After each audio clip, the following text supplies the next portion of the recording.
Movement analysis for lumbar sprains and strains. Ever wonder why your patients keep having recurrent low back pain related to sprains and strains? If you go into the Clinical Pattern Recognition Orthopedics app and we look at low back pain, we'll look at some pain patterns.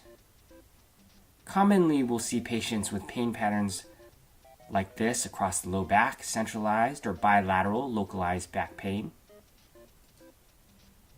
We look at lumbar muscle strains as one of the potential hypotheses associated with the pain pattern. We can look in the physical exam to explore some movement faults that the patient might present with.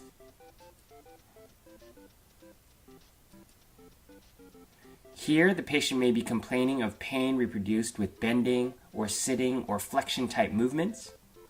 So we can observe a number of different movements that they may be complaining about: forward bending, sitting with leg movements, or if they are too irritable, we can put them in a gravity eliminated position like unilateral hip flexion in supine or quadruped rock back.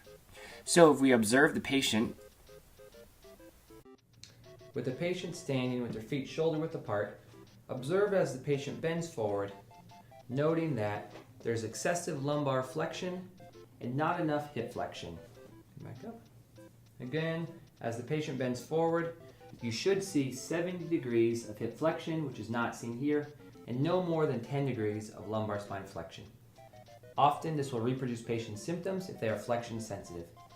To correct this, teach the patient to tighten their lateral abdominal wall to help limit excessive lumbar motion.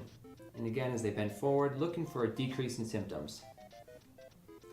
You can also manually stabilize at the hips and pelvis and force into more hip flexion, limiting the amount of movement the lumbar spine has to do.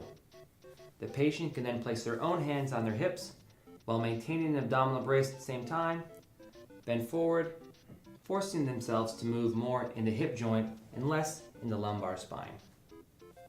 You'll note that the Clinical Practice Guidelines recommends that clinicians should consider utilizing trunk coordination and strengthening with grade A strong evidence. Instructions for this are noted below. Explore more about movement analysis and corrections with the PhysioU apps at www.physiou.com.